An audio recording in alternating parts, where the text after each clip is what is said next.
This is Emmanuel, and in just 3 weeks, he found the deal of a lifetime, negotiated an offer, got it accepted, found the EMD from a third party, me, and then found the buyer to sell it. Now, how did he do all of that? He's a member of the Flip Flop Flipper Apex community. And inside of Apex, he was able to find the buyer who's an operator. He was able to find someone who wanted to put up the money, and he's got the deal of a lifetime done, and is going to make $40,000 on his very first deal. So if that sounds good to you, and you want to be like Emmanuel, comment Apex, and I'll send you the link.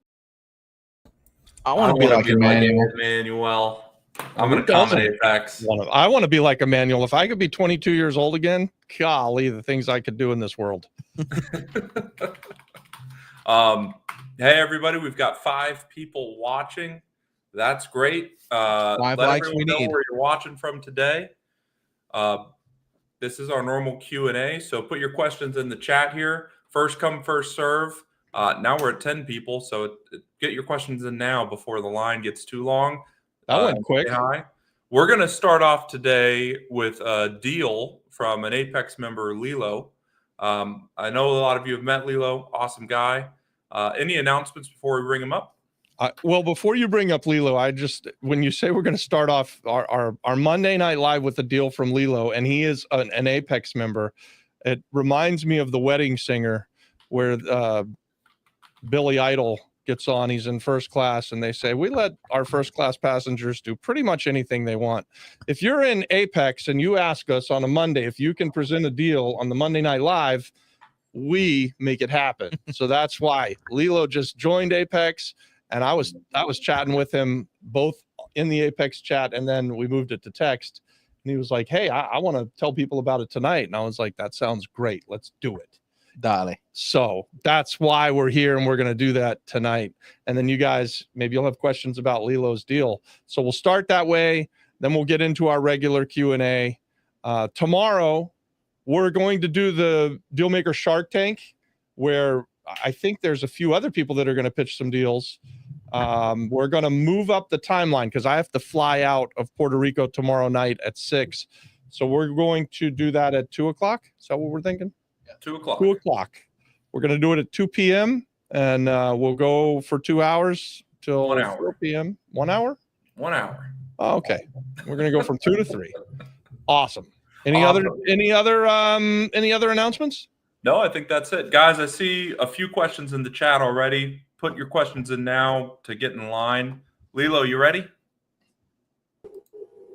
Hey, man, how's it going? Hey, all right.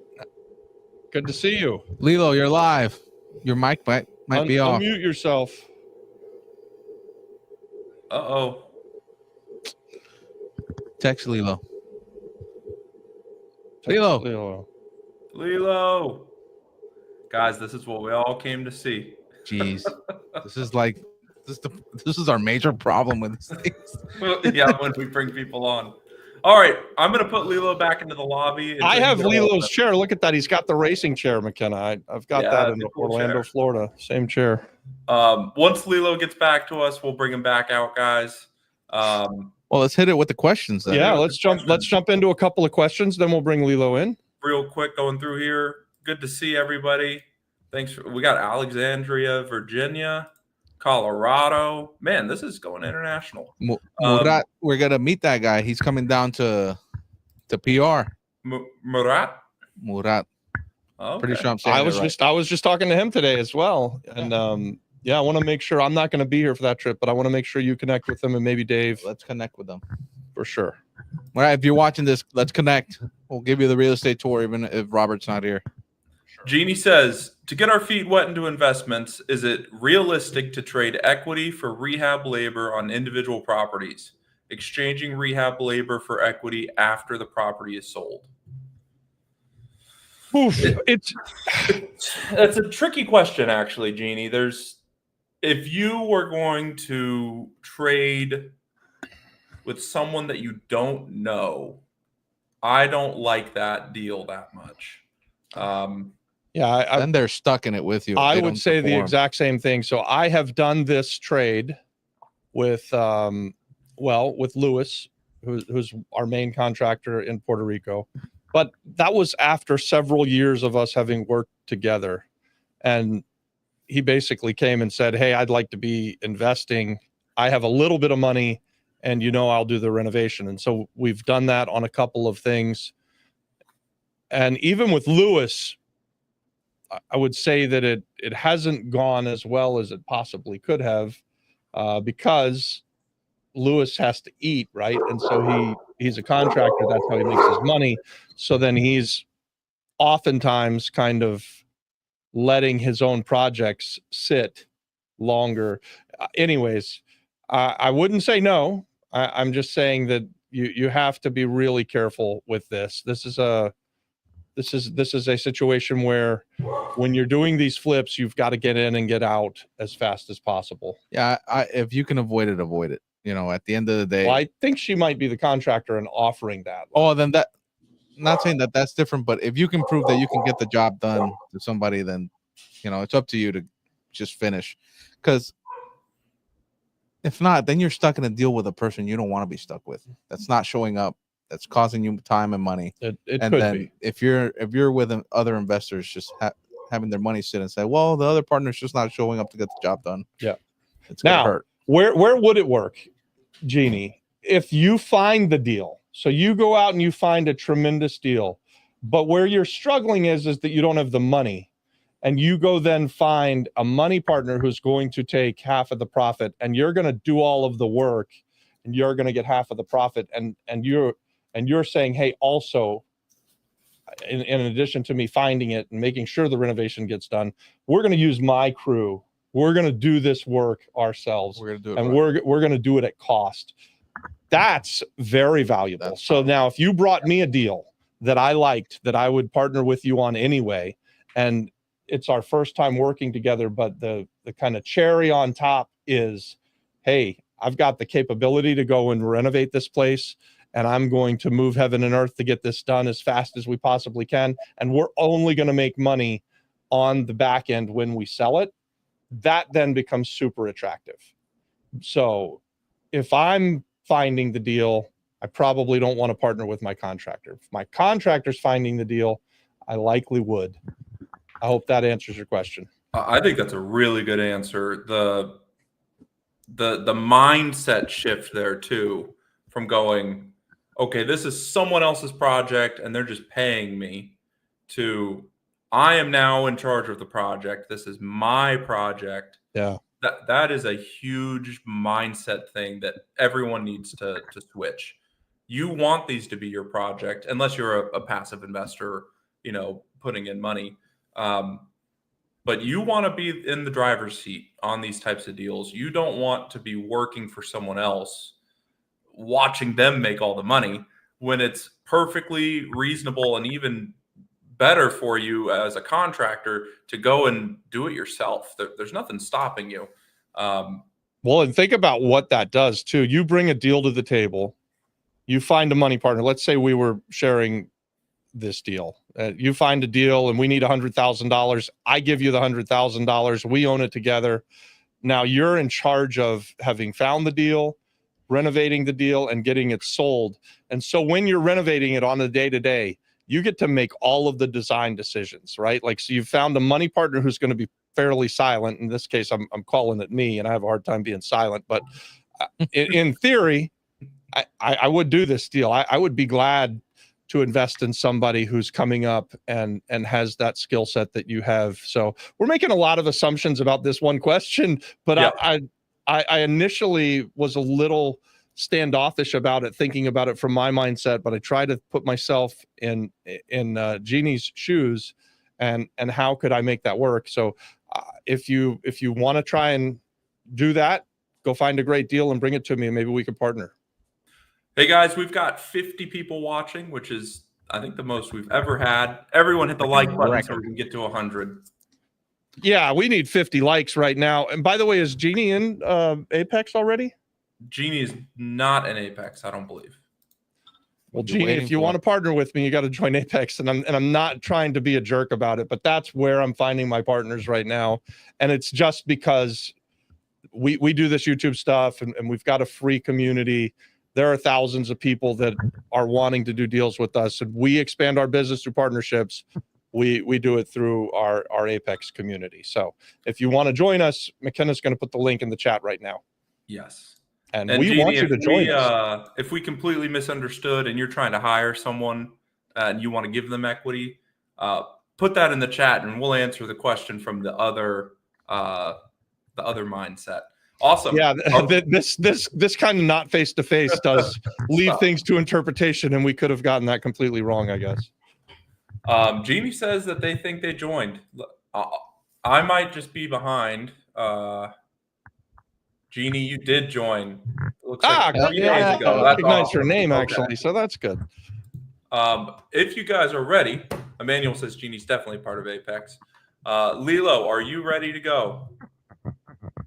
Perfect. I am. Good afternoon. There he is. Hey, man. How's it going? Nice meeting you guys. Talk to you both one for another, not to, I guess, Adam, but nice meeting you as well. Adam. You too, Lilo. I saw you had a great parking deal I want to talk to you about. I don't think it's this, but yeah. Are you local on island now? I'm in Florida. I live in, I actually live in the woods here in Malabar is the city called. It's just the biggest city I can tell you about is Melbourne, just below Cocoa Beach, in the southeast. Yeah. So I'm out here in in the boondocks. You're out in the swamp, kind of. Kind of. Yeah. Well, I'm right by the river, by the Indian River. So yeah, shooting the crocodiles. So, that's right. We have alligators, not too many crocodiles. So, Lilo, what kind of deal do you have? I haven't heard anything about it. I know you've been talking to my dad about it today, so I'm excited to hear what you've got. Sure. So I'll be glad to. I'll try to be brief because evidently it's a couple properties and also a little bit more of mechanics and the financing stuff. But basically, I have these seller. I'm direct to seller. He's a business owner who's selling a building that he owns, where the business he owns as well operates out of. He is selling a building which is a mixed commercial. Both are commercial at this point, of course. Mixed commercial, 2 offices and 6 apartments, 2 3-2s and 4 3-1s. And a 55 car parking lot that is not operating as a parking lot, commercial parking lot right now. He has it rented to a dealership, car dealership, to store vehicles. So it's underused, a lot of value add in that. All 3 properties are in the Milla de Oro in Atorrey. So which is right where we are. Adon and I are in Atorrey. Right, 7 minutes from the property we were talking about earlier today. My first thought is that parking lot might be the most valuable thing in this package so far. Something happened to your guys' parking camera. Is exciting, that's for sure. What? Something happened to your camera. You guys are zoomed in and blurry now. Mine? No, Robert. Tell us about your deal while we fix this. Okay, so yeah, I believe that what you just mentioned, it could be, but honestly, to be honest, there's a couple of things that are going on there. First, the building with the business is a corner lot right on the Milla de Oro, and right now I'm looking at buying the business from the seller, and then partnership on the building. The building is metal. It survived all these hurricanes and Maria and all that. But it's a corner lot, and it's a profitable business. It's netting $240,000 a year for the owner, as per his information. All these to be verified, of course. But it's right next to a very, very high-rise building. I haven't been there yet, so I don't know. It seems to be 20, 25 stories. It's supposed to be commercial zone, which evidently, but as far as the possible permitting of building another building there in that corner, and what type of density is allowed, how many stories, how many apartments. I think that's what the value on that deal is. So if you bought this business and bought the building, you're looking for, from what we talked about earlier, you're looking for someone to come with half of the money if it's a $1.2 million purchase. And then you guys who you would partner together would get $600,000 in seller financing from this seller. And you want to have the business, and you'll continue to run and operate it and pay rent basically to the person who puts up the 600,000. So they'd make, I think you told me 10% a year. Yeah, 10% cap is $60,000, $5,000 a month on a 20-year lease. So it's a lease back option. It's a lease back, basically, what we do with the business. And then assuming down the road you sell the property for more money, you'd split profits. You'd pay back the 600,000 and split profits with the person who brings the 600. Correct. In the meantime, I paid the note on the 600,000 as part of running the business. Yeah, because there's two things here. I'm paying the $5,000 a month is to the investor who puts the down payment. Mm-hmm. So he's keeping that money. That's his money for leasing back the business, the building. I'm sorry, to me. Okay. I'm paying the note, and however, we both own the building 50% now. Yeah. So we're both going to be benefiting from the appreciation in the building and the lot throughout the 7 years. So the note is negotiated preliminarily right now on a 15-year amortization for the payment calculation, 7-year balloon payment, which is going to come up to about $436,000 in 7 years that have to be paid off to the seller. And at that time, that'll be your balloon in 7 years, about $450,000. Correct. Okay. So if the value of the business have increased to 1.8, 2 million, who knows, right? What happens in 7 years? We'll get all the money out on a refi. The investor gets his $60,000. $600,000. The appreciation on whatever was the difference between the 1.2 million that we bought it for, and then we can even then or before we can decide what to do. Let's say a developer comes up, or we reach one, or we decide to develop a 12-story apartment building there. All right. How much is that value? It certainly could be valuable. And so, guys, when I heard this, it's probably not something that I'm going to buy currently today, but it's something that I want to continue to hear about how it goes with your negotiations, and maybe I would be a part of it. We've got a big purchase that we're working on. Actually, I've got 2 big purchases I'm working on. So I have my foreseeable capital kind of tied up for the next few months at least. But I thought it was a very good structure that you're offering, and that maybe there would be people who would be watching tonight and probably again tomorrow that would be interested in talking with you, Lilo. So how can they get a hold of you so that you can start having conversations about forming a partnership? I'm in the Apex group, evidently, and I'm on the WhatsApp chat as well. Yep. And if anybody wants to, my phone number is 910-574-2452. It's a North Carolina number because I was stationed in North Carolina for many years. However, and just 2 minutes more before I leave, I know it's a lot of guys probably have other deals, but just to mention, this same seller has 2 more properties, and Adam, you asked about it or mentioned about it. The other one is the 55 parking lot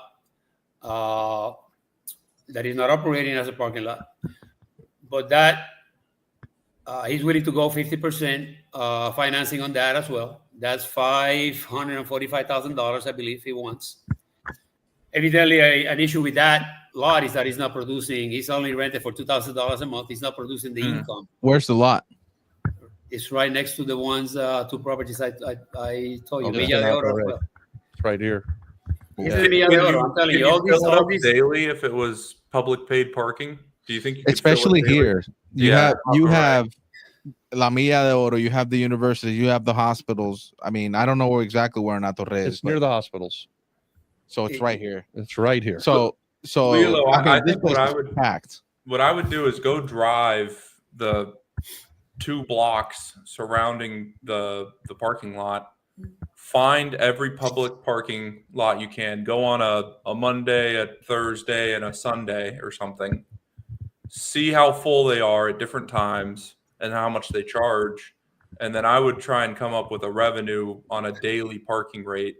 I'm gonna If I have a tell you, and feeling- I'm sorry to interrupt you. Yeah. Have you already done it? Let me tell you this. This is Atorrea, and Alan knows this because he just mentioned. I'm telling you, if there is a truth to a saying, they're not building any more land. Trust me, they're not building any more land in Atorrey. Now, I agree with what you saying, and that's one option that needs to be studied, analyzed, right? The possibility of setting up a system, automated, entry and exit with credit cards, unattended, no overhead. Excellent. 55 cars. Outstanding. The other option, find the density allowance on that. Can an apartment building be built on that lot? How big is the lot? Exactly. That's what we need to find out. I got the information in a Crockies and in a sketch that he sent me. That's where the money might be at.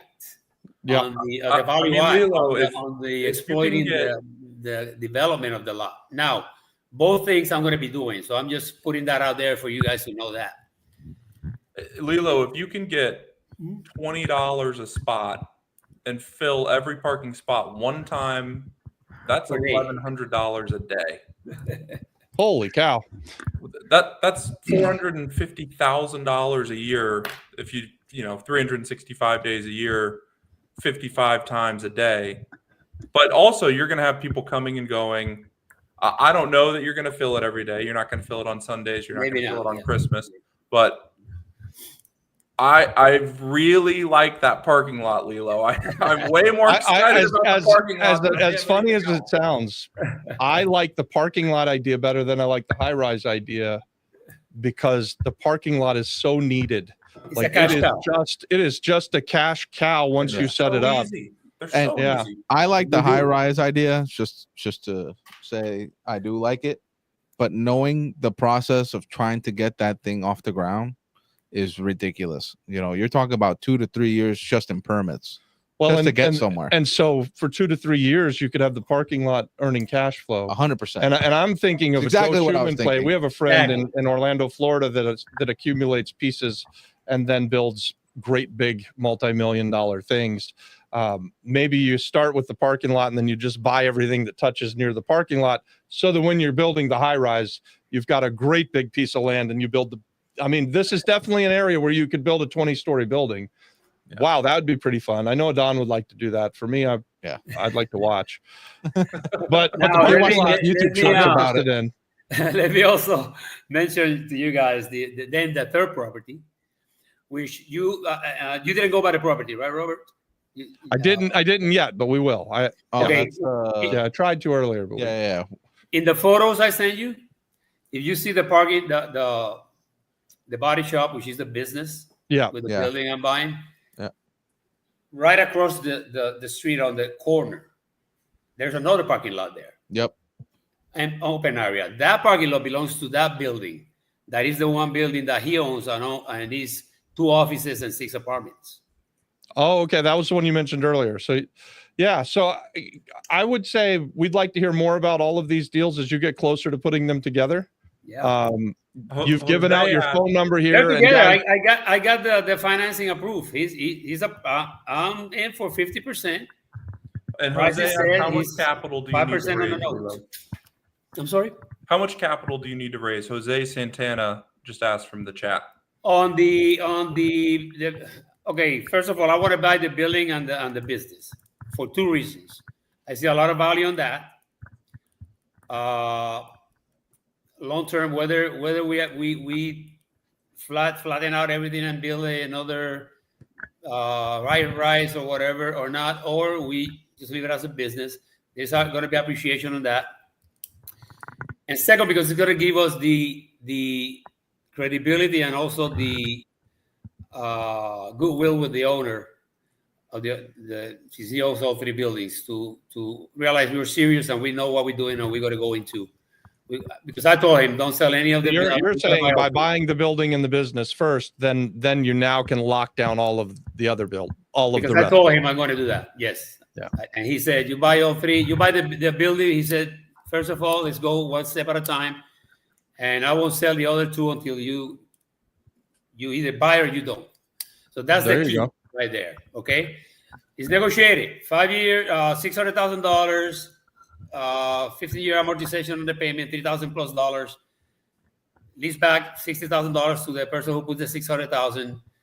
7 years balloon payment, and we can do whatever we want in that period. So to answer Jose, you're looking for $600,000 for this initial purchase on the auto shop. That's it. Parking lot, 545. I think was the number, 50%. I can negotiate with that. No payments for 6 months, maybe, so we can set up everything, get permitting, maybe a year. Who knows? Get it down the first 50%. Give me time to set up the parking lot as a business. We get it going as a parking business, and then we continue working on other exit strategies, high-rise, office building, whatever it's going to be.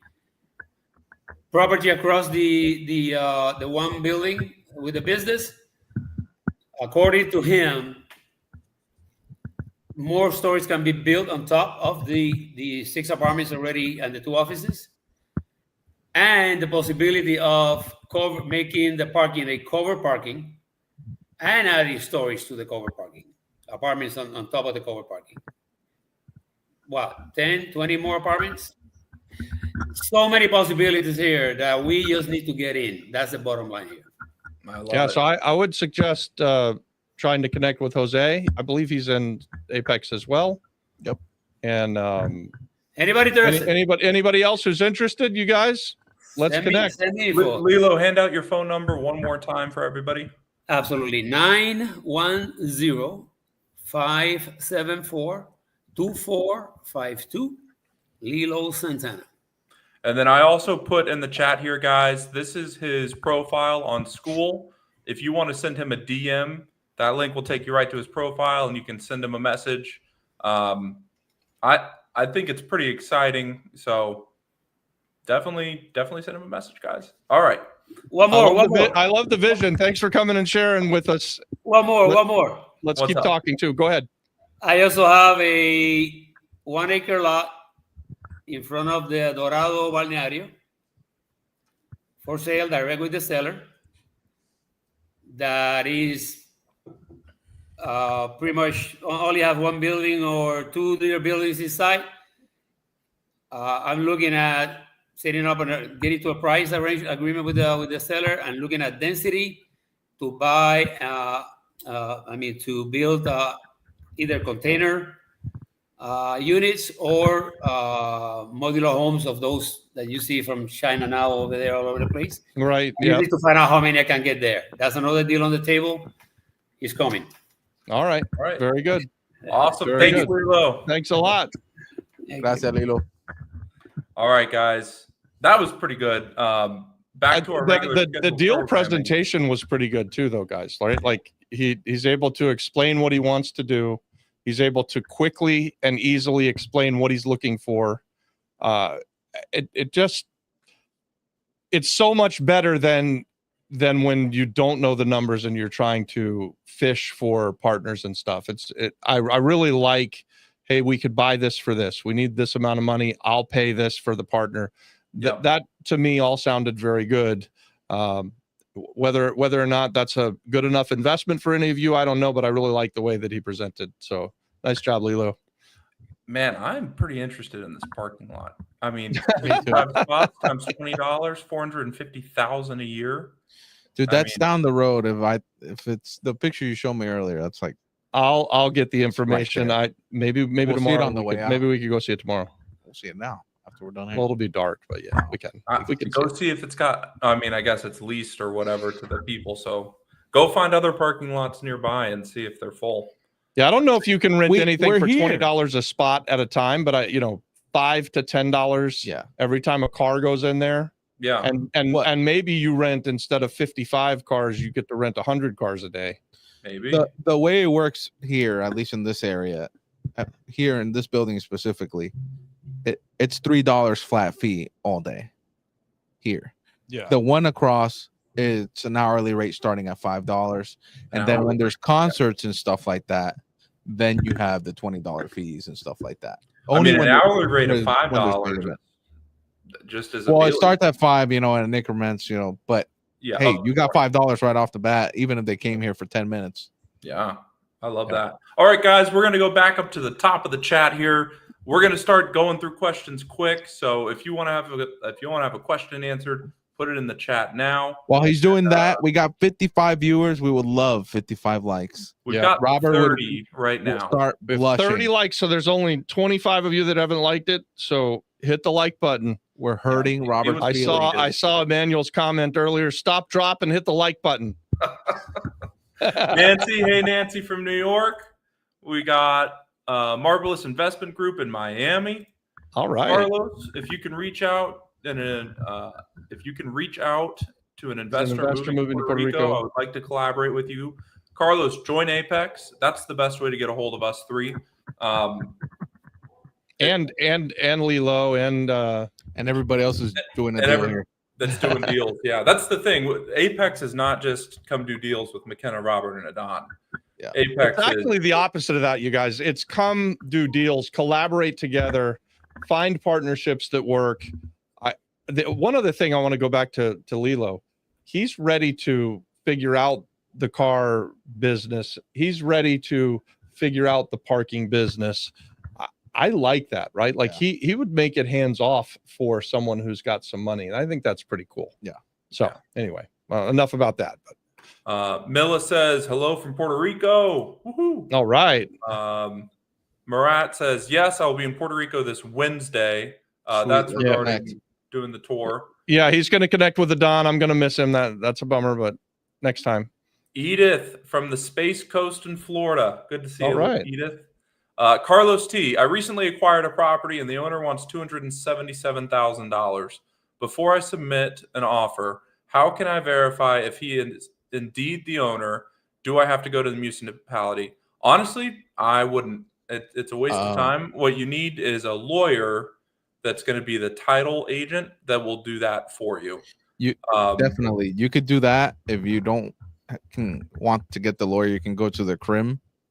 And you could look at the tax information there, and they should show up as the owner if they are.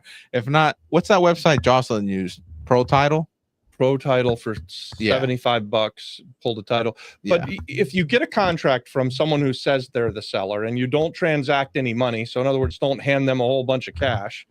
Then take your contract to a notary on the island of Puerto Rico. That's the way that you're going to close the deal. The notary will do the title search for you, and it'll become part of the process. If somebody's lying to you and they're not who they say they are, well, one, they're probably not going to want to sign a contract without you transacting any money. They're gonna be real pushy about you giving them some cash, and then you'd see that as a red flag. But as long as they're not asking you for a whole bunch of money and they're willing to sign a contract and you hand it off to a notary who then does everything, you're going to be fine. And it's okay to put a deposit with the notary and have an escrow you can put a deposit in an escrow account, and they have to be who they are. They have to be real. If you guys ever go under contract on anything, if you ever give money to the seller, just write it off. You're never getting that money back. Doesn't even matter if they actually own the property. You're not going to get that money back if you didn't put it in escrow. 100%. It's just not the best way to do it. So, but Carlos, I wouldn't worry about if they own it or not. I would just trust them that they do and not give them any money. Not giving trust, but verify, right? That's what they say. And so get the contract, take the signed contract to a notary.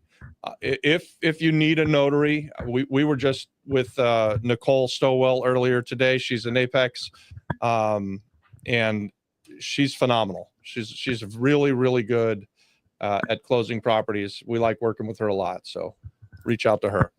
Emmanuel says, yo, Emmanuel. That's Ed47. If I join Apex, what is the route you suggest in class in the group and connection in the group to do in order to? I'm really interested in it, but I'm nervous to start. I'm from Connecticut and I'm Rican. LOL. So, we're an evolving community. We're really new to this community building. When you join Apex, Ed, you'll be invited into a couple of different WhatsApp chats that are kind of, you're going to self-identify and put yourself in the chat. We've got a chat with people who are actively wanting to invest with us to go to the foreclosure sale. We've got another WhatsApp chat where we've got a deal going on and the people who are in that deal chat together. And then we just have a main chat that is in WhatsApp. Plus, once you're on Apex, you have courses, you have an archive or a library, if you will, of all the Thursday night master classes that we've put out there. It's easy to connect once you're in there. There's a group of people inside the group that are very anxious to reach out and say hi and plug in.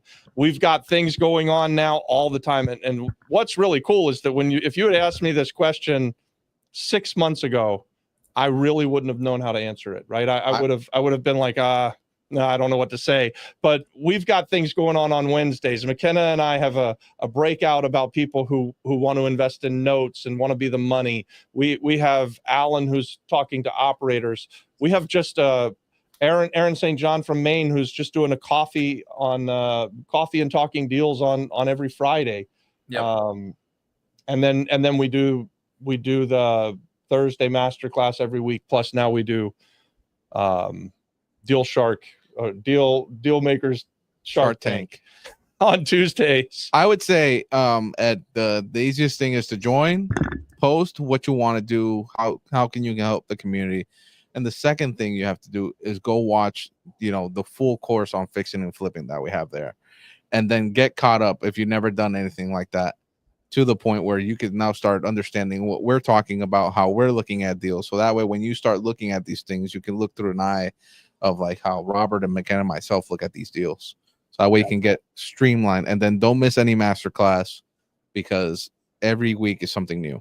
And well, if you miss a masterclass, you can check it out. I mean, they're all recorded, but we like to do it live with you in person, so you get to ask your questions. Yeah. We have actually a conversation like we did with Lilo a few minutes ago. That's kind of the format of our Q&A at the end of every masterclass, face-to-face, where we're on a Zoom. It's private just for our Apex members. So anyway, the link here is in the chat. I would say join and make a post, and let's go do some real estate deals together. That's right, man. My first steps, figure out what you want from the group. What are you trying to do? And then my second step is message every single member, send them a DM after you've made your post, and just introduce yourself.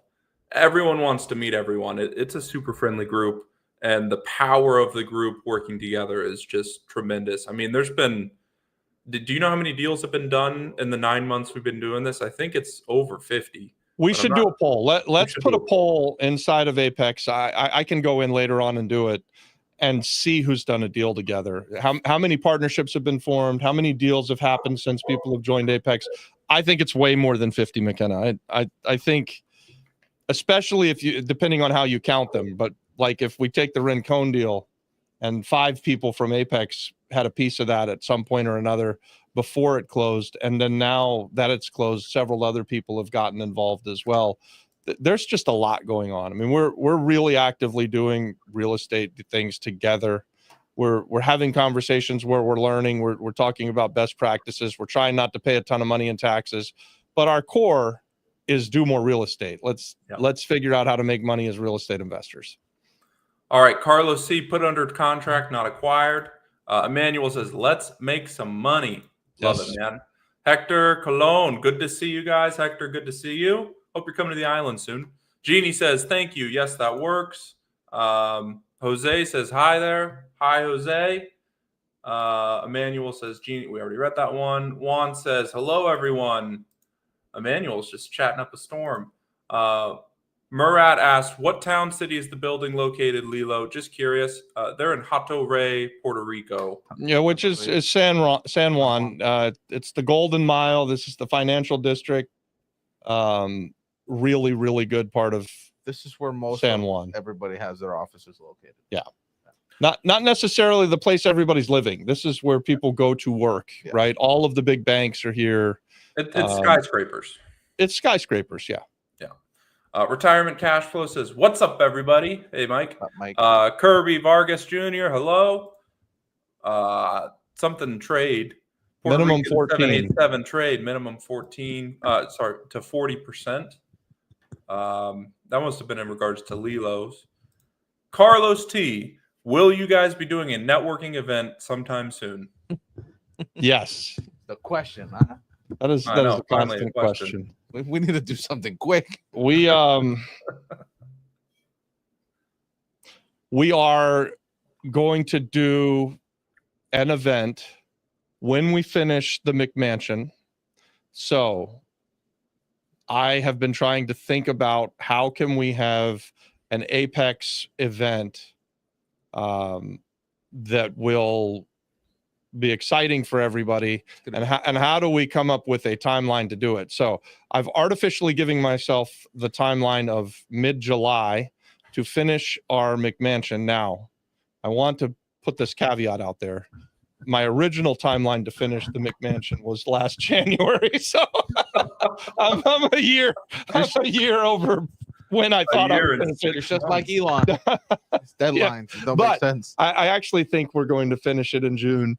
And then what I'd like to do is have an event where if people are going to come to the island the way they did last time for our coffee and bus tour, which was awesome, we would be able to spend some time together on one day, and then I would have like an open house / party at the house. That just seems like something for me to shoot for. I want to finish it. It puts it out there for us to have an event. So a wall breaking party. What walls? Are we going to break walls on something we're demoing the first day, and then we go to something we finished on the second day? Because if you break the walls at the McMansion, that's not going to be a good Talk day. about the neighbor's wall. That's not our. Oh, I was going to say we got no walls that we need to break. There are walls. So man. Carlos, the answer is yes. July. Let's do it in July, you guys. We'll have something soon. Yes. Jose said how much capital. We already answered that. That was Lilo. Sammy, knowledge is power. Sammy from New York. We got a good question here from Miguel, also an Apex member. How can I get a $50,000 loan to purchase a wood property in Salinas, Puerto Rico to set up as an Airbnb? Repairs are about $10,000. Revenue monthly is $800. So $60,000 investment for $800 a month return. I think on a $50,000 purchase. So I'm assuming you're $50,000. Does that include the $10,000 in repairs? Let's just assume it's $60,000. I think you should just get a hard money lender. It's such a small amount of money. You don't need to get partners on it necessarily. I think it would be pretty easy for you to get someone who would come in for $50,000 at, say maybe they bring $40,000 and you come to the table with 10, plus you've got the 10 to renovate it. That's what I would look for. And there may be ways you can, if you don't have the 20 grand, you can partner with someone for the 20 grand. But anyways, I don't know about wood houses in Salinas. $800 a month doesn't sound like a ton of revenue. It sounds really small for Airbnb. That's not saying that that's not a good return, because about 16. That's a 15-16% gross return. That's revenue though, guys, before expenses. Yeah, and it's expensive to run those Airbnbs. So yeah, $800 is the only thing about that equation that really, really worries me. Unless it's $800 before it's repaired, and you're gonna increase revenues by doing these repairs. Yeah. So Miguel, if you can answer that, is the $800 the revenue that it's getting now? What is your expected revenue once you make it an Airbnb? It makes sense. And on the $50,000 loan, Does that include the 10K for renovations? I did it at 60, at 15. You know, you're basically pouring all the money into it, just the loan interest. What are you saying? The loan's gonna eat up your whole Yeah, cake. it's gonna. Yeah, that's what worries me. If $800 is the revenue that you're going for, that's tough. That's just not. I'll say it like this: I wouldn't want to run an Airbnb that made $800 a month that I had $60,000 invested in. No, That would be no fun. I'd rather do it as a flip, maybe, or just do a long-term rental play. So, what do you guys think the expense ratio on Airbnbs are right now? Do you know what your 30 on a single family like that, 25 to 30% probably. including management and Yeah, that's assuming he's paying a manager, and then okay. We're just assuming going on his 800, he's going to lose 20 to 30% off that. If he manages it himself, he might only lose 10 or 15%. So that would be $560 a month in profit, which would be $67.20 a year. Yeah, if I was going to run something to make $6,720 a year, plus you're getting appreciation and all that, but I'd want to pay. Well, to win is structured too. Not everybody's in the market for that. I'd want to pay like less than 30 grand, I think, for that revenue. But maybe I'd want to pay even less. I'm not sure. Jamira says Miguel DSCR, and then what do you guys to think the about extent that? that you could get any type of bank loan, that would be a really good way to buy something like that. A wood property in Salinas, probably banks will not love, but Jose Villanueva says 50,000 to 100,000. What kind of partnerships are out there? I wish we were having conversations. So I'm assuming this means, hey, I have 50 grand in the bank and I'm looking to partner with somebody. Again, I think if you make a post in Apex and let people know that you're out there and you're looking for partnerships, you won't have you'll be a popular person. You won't have a problem with people reaching out to you and saying, hey, Jose, let's talk about my deal.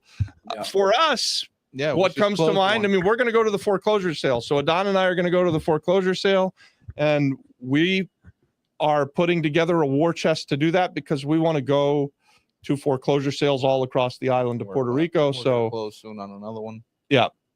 On one we're about to buy right now, we're going to have like $190,000 all-in investment that we expect to sell for like $275. So the returns should be pretty good for the partners. The money gets half, the work gets half. Yep. Jose, again, if you're able to reach out to me on the Apex chat and we can have a conversation. So certainly there will be lots of people that have partnerships for you. I think all different kinds of partnerships would be on the table. There's, Lilo just threw it out there that he's looking for 600 grand. Maybe he would look for a few people to come in on that. At Yeah, 100, 6 people at 100,000 each that's a manageable size of people. You don't want to do 20 or 30 people, but 5, 6, that's okay. Jersey in the house, out hustled the productions. Jeffrey Velasquez says, how can I buy abandoned properties in Puerto Rico? Since I don't know the owner, how can I find out? Well, Jeffrey, we given up on that. So that's why we go to the foreclosure sale. This is the question, right? And unfortunately, I don't have a great answer for you because I'm thinking when I read this question, you're looking at one property that's abandoned and you like it, and both of those things are bad. And bad is what I mean is that as a real estate investor, if you're looking at one thing that you like, you're often going to make a bad deal and overpay. So that's bad. And then trying to find the owner of that one property that is sitting in whatever neighborhood you're looking at on the island of Puerto Rico is like trying to find a needle in a haystack. And it's going to be very difficult. Not impossible. What I'd prefer the question B would be, how do I buy an abandoned house on the island of Puerto Rico? And it's not about one property. And then you just can drive around any neighborhood and look for abandoned houses. Some of them are going to have for sale signs on them. And then you can make offers on those properties. And that's what we do, right? Like I end up buying a lot of estates, even though I tell people all the time, I don't ever like to chase the people down, but I look at so many properties that we end up buying a lot of estate properties. Yeah. I'd like to shift your mindset a little bit if I'm reading the question right, and I'd start looking at a whole bunch of vacant properties until you find one that works and is going to make you money. There's 300,000 of them out there on this island right now. So some of them are for sale and easy to find the sellers on, and some of them aren't for sale and it's very hard to find the sellers of. Do you guys think I answered that right? You can find the name. It doesn't mean you're gonna find if that person's alive or not. It doesn't mean if you're gonna go find the heirs after that. It gets really, really difficult. And maybe you do find the heirs, and then he wants to sell, but the 20 other cousins that are all on the same thing don't want to sell. It's a headache that you can avoid completely. You know, I started also the same. You asked this question. I was. The question I would ask almost every day is like, how do we do this? Yeah. Like, well, you figure it out. You tell me. There's this house in my neighborhood and I love it. And there's only really one guy we met that can do it. But that means he might be putting this under contract and closing in the next year. Yeah. When we're looking to move faster, like, hey, I want to find the deal this week, be able to put it on the contract and hopefully be closing by the end of the week that's coming up. And Juan actually works on these things for 2 or 3 years before he gets one to close. Imagine. He does get great deals. So it's but you're paying a lawyer when he for gets 3 them years. done, but he works and works and works and works. And I say I bought a bunch of estate properties. I buy a lot of them from Juan. Yeah. Because I'll let him do the 2 years worth of work and he'll say, hey, a Naguabo house that I've got on the ocean. He bought it for 40 and sold it to me for 85. And now he's buying it back from me for 300. But he worked on it for years. It outright, you're going to sell it? I'm going to sell it back to Juan. I love that house. I know. I love that house too, but it's a sick house. But my point is Juan worked on that property maybe 18 months to make 45 grand. I worked on it for 15 days to buy the property and then sold it back to Juan. And now I'm going to sell it back to Juan later on. It's been a couple years. But still, we've had it for a long time. It's an uphill battle, man. There's easier ways. And I just skipped the line in questions here because it's Jeannie and she's an Apex member. Has anyone in the community ever purchased a historic abandoned building that was actually for sale and you got a hold of the owner in Puerto Rico? I know somebody. Yeah, we did. We bought a historic building in Miramar. We turned it into a bed and breakfast. Yeah, but the owner was selling. It's not like you had to go. The owner was selling. That's what that was her question, right? That the owner was actually selling. The owner. I think she said it was for sale. It was actually for sale. on our property in Miramar, the family was selling. It was an estate. It was a Juan Perlam deal. Hey, what the hell? How did that happen? Probably that means that Juan put that deal together too. He tracked down the heirs. He puts a lot of work into this, guys. Yeah. Yeah. So we have some experience with that. And if you have a follow-up question, we're happy to jump into that. Maybe part of it I would say is that I don't love buying historic homes. So our home is beautiful and pink. And it's pink because it's a historic home and we had like 4 colors that we could choose from. And pink was the best option. Well, not only that, you have to once you take it through the historic society, you have to comply with the things they're asking for. You have to leave exposed brick. You can't open the walls because you can't rewire, throw new wire. You can't get rid of the floors. You need to keep them. Yeah. Like it's a really beautiful thing to keep these historic homes, but it does cost you more frustration and more money than just buying the house next to it. But you're right. So our home has the floors that were originally there. You have our home has the arch inside the living room, which I think is really cool. Yeah, it looks nice. That these historic things had to stay. Yeah. So all right. Well, who's next?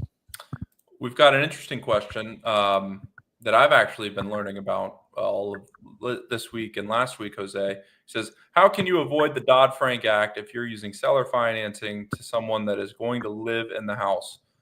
What's One, Dodd-Frank? don't avoid the Dodd-Frank Act. You're going to go to jail. So just, I don't know if you go to jail, but I think they'll fine you. And I think they'll fine you like the value of that property. So it's What's- very important that you do this. Dodd-Frank is correctly. a lending regulation, Yeah. and it specifically has to do with lending to people who are going to be homeowners, who are going to live in the home. Yes. So I will say this, as a seller who does like to use seller financing, I prefer not to sell houses with seller financing to people who are going to live in them. I'd rather, and actually we make a practice of selling to other real estate investors. So when I'm lending, I am lending to a real estate investor, and it's specifically stated by the person buying it, they're not going to live in it. This won't be my home. Yeah.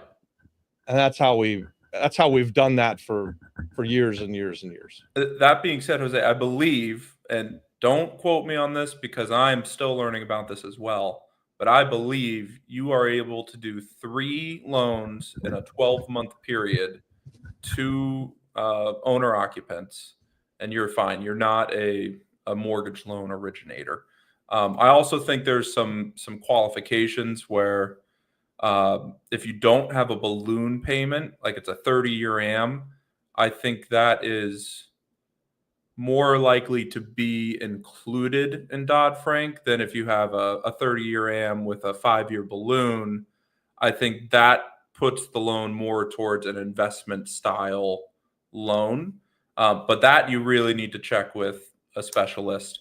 And this stuff can be specific to the area where you are. Yeah. So we're going to fly day after tomorrow to Louisiana. Yeah. And if we're looking at a package of things that we'd like to sell with seller financing, To we believe that in order to do that, we're going to need to have someone who has a lender license. And so I actually have someone, Jose, that is going to just charge me a fee. It's going to be a flat fee per loan, and it's like $300 or $400 to do that service. That's probably what I would do, honestly. If you're worried about it, just go find them. They're called RMLO, Regional Mortgage Lending Officer, maybe. There's guys out there that'll do it with a flat fee. Depending where you are, we probably have someone we can recommend to you who's a member of Apex, William Halleck. But yeah, I just make sure you're staying in the lines of what you're supposed to do on that. There's no reason to not, do it correctly. And if you haven't picked up on this, we are not Dodd-Frank specialists. No. This isn't something that we've put a ton of thought in. What we think about is how do we make a real estate deal work, and we want to do things in a legal way and keep out of trouble. So when we hear that Louisiana you need a license, we're not trying to think about how can we do it without a license. We're thinking about how do we get a license. Yeah. So that's our MO, right? We're just tell us what the rules are and we'll follow those rules. And Jose says he'd be doing it in Puerto Rico. William Halleck can help you in Puerto Rico. He's in Apex. Reach out to him. Yeah.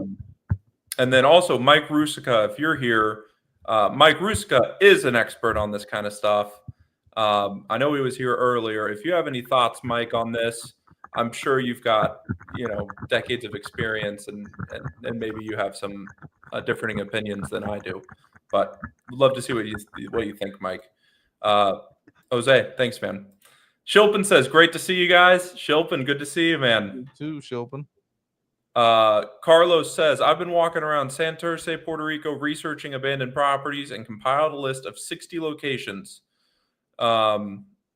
Me to consider offering them a life estate for the multi-unit properties.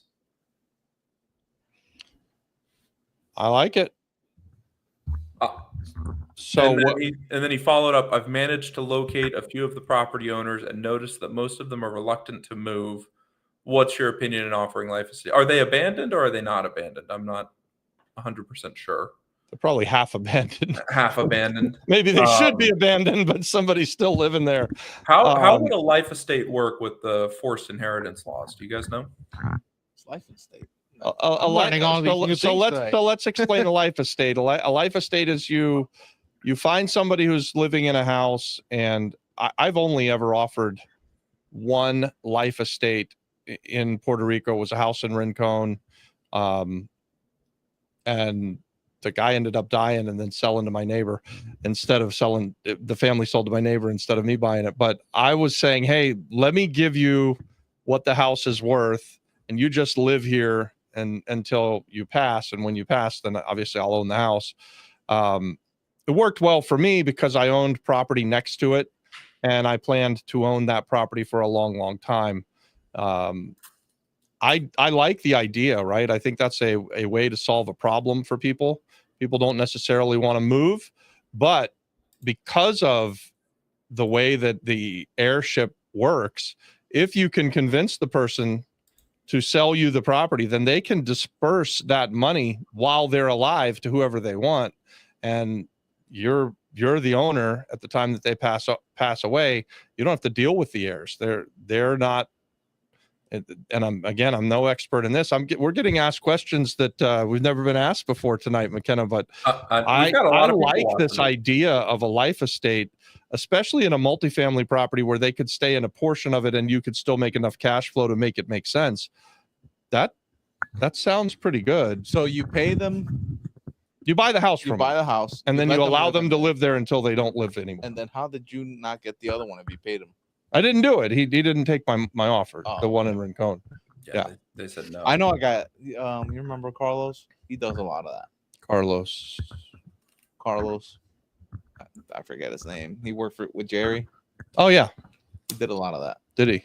Guys, we've been going for an hour, but we have a lot of questions left. You guys have time to keep going? Let's power through. Yes or no questions. 10, 15 more minutes. All right, 10, 15 more minutes, and we're going to get right there right after a word from our sponsor. This is Emmanuel, and in just 3 weeks, he found the deal of a lifetime, negotiated an offer, got it accepted, found the EMD from a third party, me, and then found the buyer to sell it. Now, how did he do all of that? He's a member of the Flip Flop Flipper Apex community. And inside of Apex, he was able to find the buyer who's an operator. He was able to find someone who wanted to put up the money, and he's got the deal of a lifetime done, and is going to make $40,000 on his very first deal. So if that sounds good to you, and you want to be like Emmanuel, comment Apex, and I'll send you the link.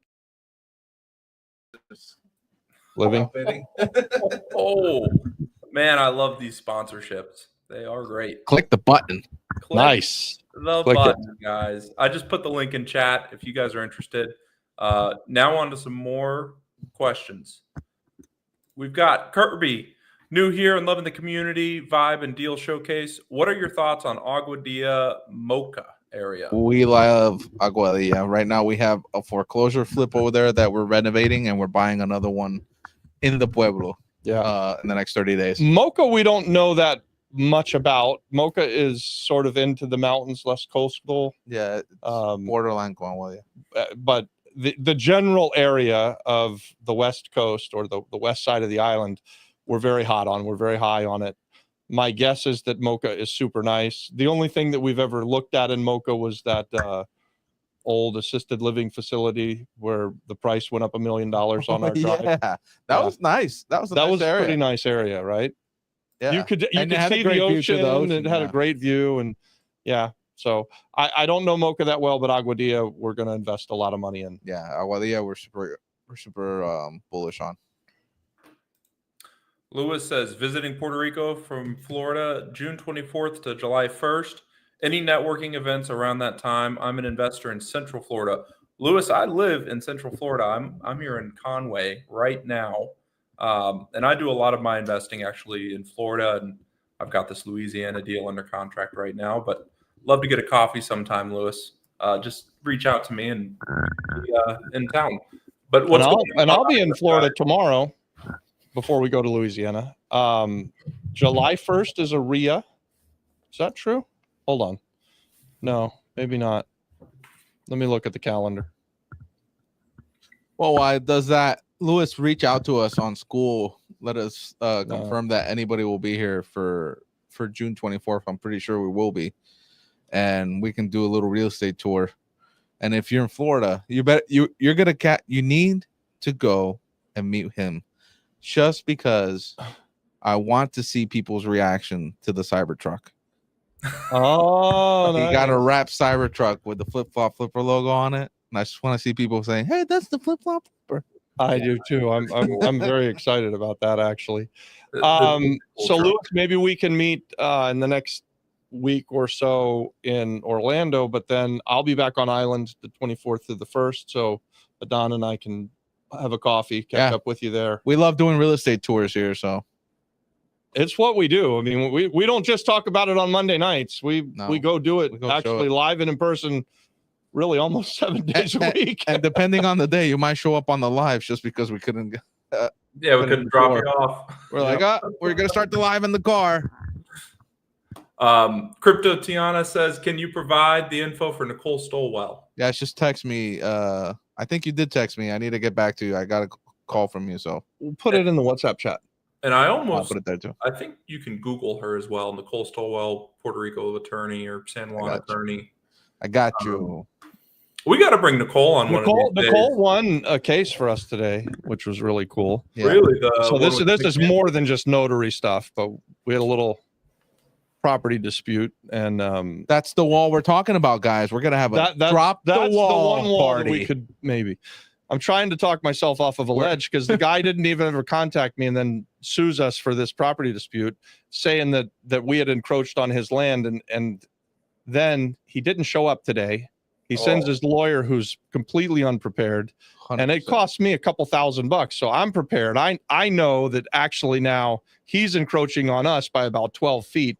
So the wall that Adon's talking about, if we knock it down, we would basically collapse his backyard. It's gonna. Well, you got to take your 12 feet. 12 feet's a lot. 12 feet's a lot.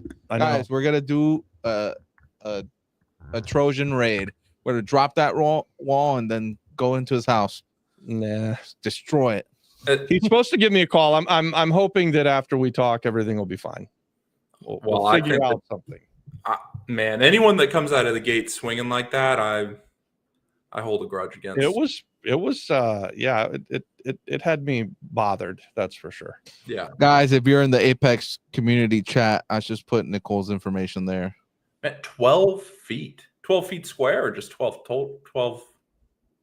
feet, 12 feet from the side of our house. Wow. Yeah.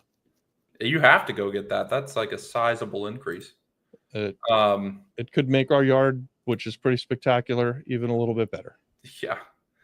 Kevin says, this is my first live that I entered, and I saw all the free classes. Soon I will join Apex. I'm very excited. Awesome. Kevin, we're excited too. Hope to see you there. Way to go, Kevin. Yep.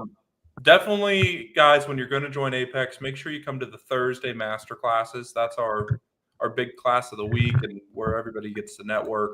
So if you're in for classes, that's where you want to be. They're really good.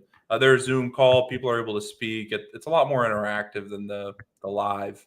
You know what's pretty cool is I'm watching the live on my phone here. We have 46 likes with 49 people watching, according best that I've ever seen it. So I think people are actually liking this live quite a bit. If you're watching this later on, don't forget to hit the like button, because we'd love to see this thing get 100 likes. And I mean, that's just pretty cool. Thank you guys. That is cool.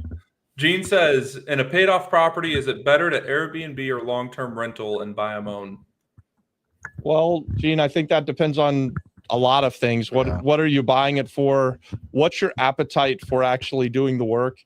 In my experience, you make maybe 40 to 50% more money by doing Airbnb. You do about 300% more work. Compared to long-term rentals, where you can get all that money tax-free and do maybe a 15% of the work. Right now, and we've done a lot of both. We have 75 or 80 doors rented long-term on the island of Puerto Rico. We've got a long-term rental portfolio in Florida. So that's our core business. That's what we came here to do. And once we got to the island, we started investing pretty heavily in hospitality. So we have about the same amount of doors rented nightly on the island right now. I'd rather buy a 50-unit apartment building and rent it long term than buy something and turn it into a hotel. 2 years ago, I was all about the hotels. I was all about the tax credits and doing it Act 60 tourism tax credit thing. Now we've done that a whole bunch. This thing that Adon just mentioned, extending this tax-free on long-term rental income through 2040, that's like the thing that pushed it over the top for me. Yeah. Plus what I said, what we've learned is, maybe I'm exaggerating, it's a lot more work to manage the Airbnb for more money, but in my opinion, not enough more money that's not my preferred thing. But I said that earlier, like I don't want to be the guy who runs a hotel on the beach. That's never been my dream, and having built out a few of them and run a few of them, it's still not my dream. Well, this is something, and we were just shooting a video before this, and I would add to what you're saying. It's about picking a lane, right? But I would encourage, just go do it. The first couple of years I've been working with Robert, I managed Airbnbs. I did this, I did that, all the nightly rental stuff. Yeah. And I would prefer never to do that again and just keep flipping homes, because I find it way more enjoyable than getting calls at 3 o'clock in the morning from people that don't understand. If you close a Miami window, it turns into a window and you can turn on the AC. Yeah. But hey, that's just things that happen when people travel. But you know what? There are people in our community that would way rather do the Airbnb. Yeah. Like way Aaron. Rather. Like Aaron. Yeah. Like Aaron is a hospitality guy, and he just closed on a great project, and it's going to be amazing for him. I loved the project. I would have bought the deal that he bought. And I would have kept it as Airbnb. It was that good, right? But it's still not my dream. But it is Aaron's dream. And congratulations, Aaron. You got it done. Gee, and I would just say, try Airbnb. If it doesn't go well, you can always change it back into a long-term rental. And I would say this: don't buy based on Airbnb numbers. Buy based on long-term rent numbers. And then if you decide to do Airbnb because it's worth more money, that's your money that you make, because it's definitely going to be more work. Yeah. What's the tax rate on short-term rentals right now? Do you know? Is it ordinary income? Yeah. I mean, for us, it's definitely ordinary income.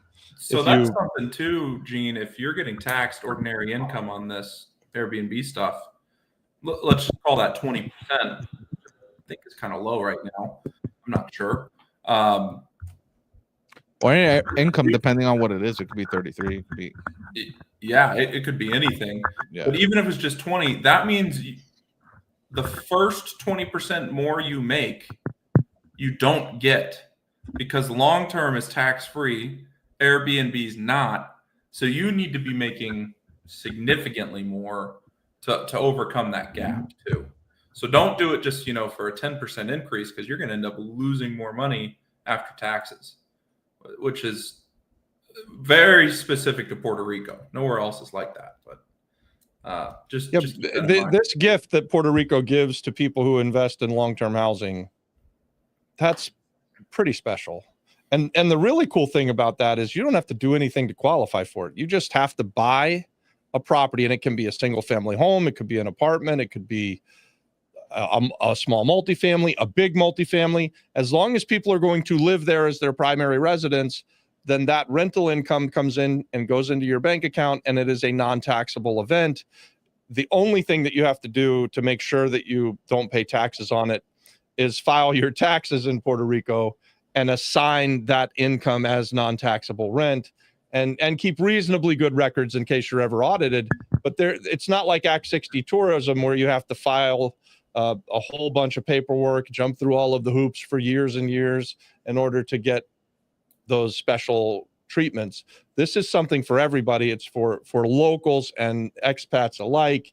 It's been around since 2011, and most people don't even know it. Like, I would say that even today, most people who are renting things long-term on the island, maybe most is a strong word. A lot of people who are renting things long-term on the island don't realize that that's non-taxable money. Yeah.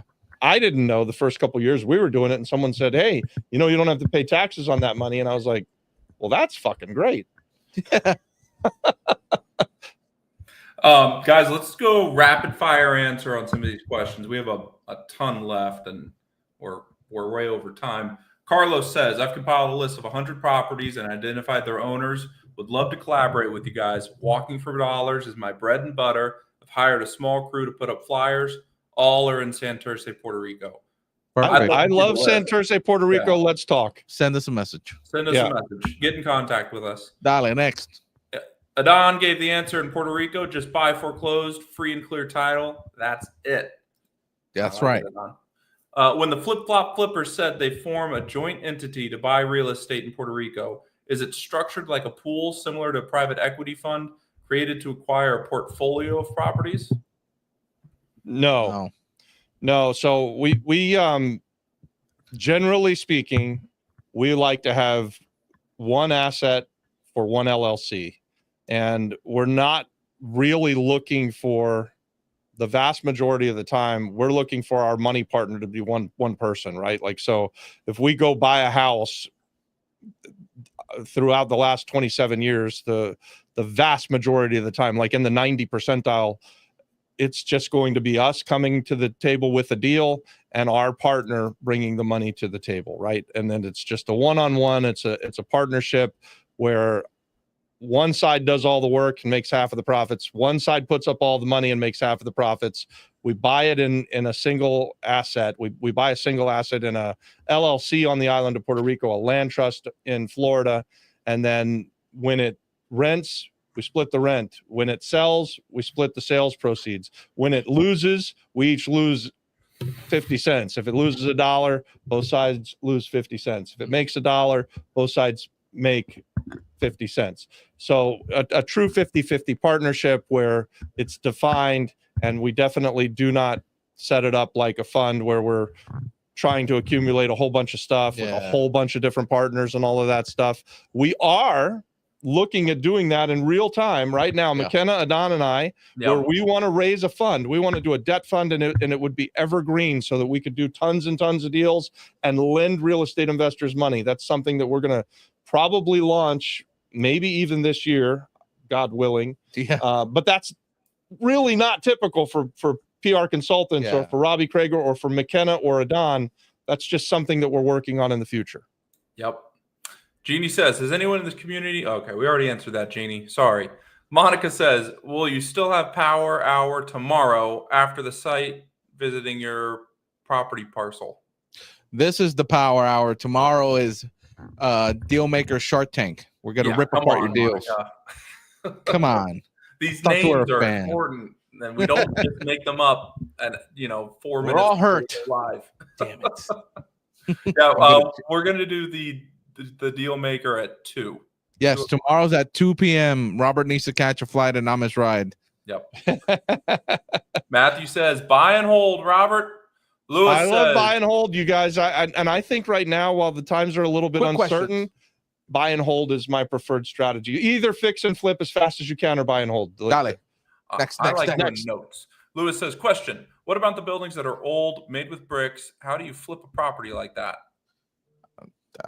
I don't understand that. You paint it and you put it back on Facebook Marketplace, and as fast as you can. Lewis, that's all we ever do is old, abandoned concrete block buildings. I don't like wood frame in Florida or Puerto Rico. Really, I like block. Everything's block here, so it's hard to say. If you're talking about red bricks, I don't know. That falls under historical, but everything's block. You make new holes, you block, patch up new concrete, holes, and you fix what's broken. Yep, paint it, and Jeannie says, yes, that's what we like. Arches and old tile, searching for one to relocate our business in Florida. We'll keep searching and doing our homework. Just came from Aguadilla and San Germain. Jeannie, I got one for you in Rio Piedras. Pristine, very beautiful. Historic unit. She likes historic. You turned it into modern. What are you talking about? It's historic. It's got the historic tiles. It's still got the arch. All it doesn't have, it's a little modern outside. It's not. It's not like I did. Really nice just tile. like a brutalist freaking 2025 Miami built modern. It's a with the 40-year-old Puerto Rico tile. It's a classic Miami. That's what I'm gonna call it. I did a classic Miami there. It's beautiful though. He did it. Adon did a great job on the renovation. So. Yeah. Hey, I have a great deal in Ponce, Puerto Rico for any investors. I sent them to Mark. He's from your team. Silverio, I think actually just joined today. Is that right? Maybe so. not. Either way, Join this week. come and present the deal tomorrow. If you are an Apex member, I'm not sure that you are. I just tried to see. We do Deal Maker Tuesday, Deal Maker Shark Tank Tuesday, whatever we want to call it. And that's where Apex members are presenting deals. We're in this getting better at that format. too, guys. We've done that like 5 or 6 times. Last week was the best week we've ever had. Hopefully this week will be just as good as last week. I know Emmanuel's got a friend who's going to present a deal. Yeah. New Apex member. Guys, if We'll have a couple of really good ones, and maybe Silverio, if he wants to present the Ponce deal. That's an Apex thing. So we do put it out there on YouTube, but the deals that are being presented are from our tight-knit Apex community. Yeah, guys, if you're going to present your deals, reach out to McKenna before we start the live, or way before, or even today. Yeah, so that way he knows to put you up for the deal makers and to invite you into the stream and that exactly kind of stuff too. Yeah. Everybody else that doesn't have a deal, we're not going to invite you inside the stream. You're gonna be on the YouTube side, but everybody that does have a deal, we want you to be with us so that way you can present your deal in the best light possible. All right, next question. And before we move on, though, we went a couple weeks where we just said no, I don't like your deal, not great. But then last week we had a great time, and I know for a fact that people raised money last week, guys. How cool That's true. It's pretty cool. Jose says, I was one of them. Yeah, great. I would love to be doing it in Puerto Rico. Sammy, any options besides real estate to sell a 1 acre lot in San Sebastian, Puerto Rico? I have it for over a year trying to sell. I don't know what besides. I don't know what that means. I don't either. You could do any other ways to sell a 1 acre lot. Make it a San Sebastian, maybe. Make it a solar farm. Make it a cacao farm. Put a couple trailers. Make it a trailer park. I mean, if you're just having trouble selling the lot. Next question. Seller finance. Next question. Seller finance it as well. If you're having trouble selling a lot in San Sebastian, do it on terms. It's amazing how quickly you'll find half someone abandoned. interested. Yes. Absolutely. Thanks, Sammy. Joshua, doing an analysis on a property that I've seen that is a duplex. Each is a 3-1 around 80K. But some work would need to be done on the roof for the second floor. Overall, good condition. Good deal? ? What part of the island? Sell it for? And well, if he buys it at 80K, 2 3-bedroom, 1 baths, if that's in the metro area and it's in decent shape, it's probably a good deal. If that's up in the mountains somewhere, I have no idea. The closer to the San Juan metro area that you are, the better that deal is. Yeah, 80K is not bad. 80K is pretty decent if you're in Carolina and Caguas and somewhere near San Juan. Even something, guys, too, that I want to tell to the whole group. These valuation questions like this, at the end of the day, it's not what McKenna or Adon or Robert thinks. It's a math question. You're going to have to go get $80,000 or somehow, some way, a loan, an investor, whatever. So the best way to figure out if something is a good deal is do the math. One, it's good practice, and that's how you're going to have to look at a lot of these things and do a lot of math. But do the math, find out if it's a good deal, and then it's not an opinion either. You can definitively say it is still an opinion, but you say, I've done this math. Here is how my math was done. This is why it's a good deal. Yeah, it's less on vibes. We're not vibe coding real estate. What's the vibe? What's the vibe? Little green. Oh yeah, let's good deal. Next question. Come to St. Pete during your stay in Florida. I got a deal to show you. There you go. Monica's got something. Monica, bring it to Dealmaker Tuesday tomorrow. We could come next weekend. I showed him one for $7K and a 2-family house for $45K, and can find any deal within your budget. Don't let this pass. Ask Mark from your team. Let me know. Trying to get my first deal with you guys. Are you wholesaling these, Silverio? If you are, make a post in Apex or the free community with what you have. Don't just sell to us. Sell to the whole group. Make us compete for it. But yeah, I mean, a $7,000 house, if that's a real house, I mean, damn, how's that not a deal? $45,000, and I think he's talking about Ponce. I don't know anything about Ponce, but I do know about buying $7,000 houses. It's hard to lose money on them. At least you can't lose much. You can only lose $7,000. You got very little downside. Yeah, bring it tomorrow, man. I'd love to look at it. It's very interesting. 2 p.m. Eastern tomorrow. Hell yeah. But all right, Eduardo, glad you joined too. Yeah. And that way you will get the link. I'm going to put a post in there. You're able to join.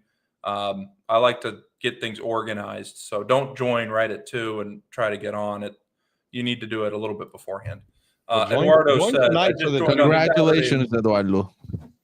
I just joined on Saturday morning. Glad I joined. Nice. Glad you did too. Melissa, no, thank you guys for all of your information. A thumbs up is the least we can do for all this knowledge. Thank you. James Michael says thumbs down on the wood frame. I mostly say thumbs down on the wood frame too, but I wouldn't rule it out completely. A $50,000 house in Salinas that's wood frame, as long as it's in good condition, could still be a deal. A wood frame can cost $1 million. Aaron's just proved that. That's so true. It all depends where it's at. I mean, what it's looking at. You know, Salinas can be close to maybe you have an ocean view. Who knows? Generally speaking, though, we don't love wood frame. Yeah. Jeannie's going to send us a WhatsApp. Send the WhatsApp. All right. Gabriel says, is there a certain amount of money that you need to have in order to join our group? Yes. $97 a month will be the best money you ever spend. Let me tell you, because if not, you could spend it on a fancy meal with your wife, or you could spend it learning how to do real estate and then buy 3 fancy meals for your wife. Yeah. Or it's like Rich Dad Poor Dad says, you got to buy assets to pay for your liabilities. 100%. And your biggest asset will always be you. You know, it's never anything else. So people fail to invest in themselves, and I think our community, there's a tremendous amount of value in joining it for $97 a month. Someone got mad at me because one time I said $97 a month was practically free, and they're like, "Oh, it's not." And I'm like, "Well, if you can get in and do a deal like Emmanuel did, his first deal, he made $40,000. Tell me that $97 is a lot of money. It's just not." Yep. So I get it that it's not something that comes easy for everybody, and I'm not trying to be arrogant about it, guys. No, this is about you putting in the work. Yeah. You can pay all the money in the world to all the gurus and coaches. If you don't do what they tell you to do, then what's the point? Yeah. Or go spend your money somewhere where you just drinking, eating, and whatever. Yep. And guys, our last comment. Oh, and $97. Proximity is power. People love it. Joshua says Santurce and Hatorre is where his $80,000 duplex is. It's a deal. Yeah, so that's probably Boa Barrio, actually. Well, Hatorre's here. That's how I'd like to hear about your $80,000 duplex. Yeah, reach out. Yeah, but bring it on tomorrow at 2 p.m. Joshua. Put on James' last message. I like that. Boom, the best $97 you can spend. Ooh, that is so true. Thanks, James. Well, guys, any other announcements before we start heading out? So, guys, tomorrow's Dealmaker Shark Tank is at 2 p.m. If you want to be part of it, reach out to McKenna. Don't reach out too late or else you won't get in. And join Apex. Change your life. There you go. Guys, this was fun. We went way over. Lots of great questions. Thank you so much for that. I mean, you guys make it worth it and fun. It's fun. So, yeah, I liked it. Good job, everybody. Really appreciate you. All right, guys. Have a good night. Good night.